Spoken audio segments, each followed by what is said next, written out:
Deputi Gubernur BI menyatakan dia kaget ekspor naik tapi tidak ada dolar. Justru saya kaget, Deputi Gubernur Bank Indonesia kaget. Karena harusnya dia yang mengemukakan dolar tidak kembali adalah dari sini, ini. Nah itulah Presiden Jokowi menyatakan ekspor nikel yang diserahkan ke Cina katanya naik dari 2 miliar dolar menjadi 20 miliar dolar. Tapi nggak ada yang kembali. Itu sama dengan menyerahkan tambang kita ke Cina dan diangkut ke Cina dan tidak kembali. Terus itu tepuk tangan, hebat katanya. Hebatnya di mana? Kalau hanya itu pasti lebih hebat kita semua. Undang semua orang yang sini ngambil, pergi sana. Nah ini semua menurut saya otak saya nggak pernah masuk akal saya. Bayangkan Deputi Gubernur Bank Indonesia, Bapak dan Ibu tahu gaji Deputi Gubernur Bank Indonesia kira-kira dengan fasilitas yang terima itu 500 juta per bulan. Hanya menghasilkan kaget. Logikanya di mana? Tapi saya paham, pasti dia tidak berani mengemukakan kemana uang nikel dan siapa di balik ekspor nikel, kemana uang batu bara dan siapa di balik ekspor batu bara, kemana uang CPO dan siapa di balik ekspor CPO. Kalau kita meninggalkan pemimpin-pemimpin yang tidak bernyali, maka bangsa ini akan habis dijual. Maka saya katakan, negara ini hanya bisa diselamatkan kalau pergantian rezim dari mental kacung kepada orang-orang yang bernyali. Itu saya pikir yang kita harus tanamkan selain kebersamaan. Saatnya mental kacung menyerahkan kekuasaan ini untuk menyelamatkan negeri ini kepada manusia-manusia bernyali yang berhasil, yang punya semangat dan tidak takut menghadapi para cukong-cukong kekuasaan yang membungkus diri sebagai mentor pada politisi-politisi tertentu. Itu saya pikir yang perlu kita rumuskan nanti malam, karena saya harus pergi, bahwa saya katakan bangsa ini hanya bisa diselamatkan apabila terjadi pergantian rezim. Tidak cukup hanya penggantian presiden.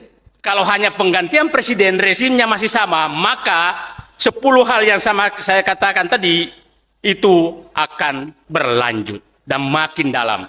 Jadi saya hanya menitip 10 hal tadi. Saya betul-betul berharap bahwa ini penjualan sumber daya alam kita harus hentikan, utang harus kita bayar. Utang ini, asal Bapak tahu, itu puncaknya nanti kira-kira di akhir pemerintahan berikutnya. Karena dia membuat utang itu jangka pendek, rata-rata 5-6 tahun. Dan bunganya sangat tinggi. Sangat tinggi, itu sekitar sekarang 6,2%. Pembayaran pokok utang kita sekarang sekitar 450 triliun bunga saja, 450 triliun. Ditambah pokok kira-kira 500 triliun, jadi 950 triliun hanya bayar utang. Hampir 50% pendapatan negara hanya dipakai untuk bayar utang. Jadi jangan Bapak dan Ibu heran, pupuk susah didapat, BBM harus naik, listrik harus naik, apa segala naik, karena tidak ada lagi uang dipakai untuk subsidi itu. Dipakai untuk bayar utang. Nah, dengan bangga terus menambah utang. Nah, itulah saya katakan tadi Presiden Soeharto itu membuat utang 47 juta per hari. Bung Karno, Pak SBY kira-kira 300 juta sehari. Jokowi kalau ditambah utang BUMN 3 triliun per hari.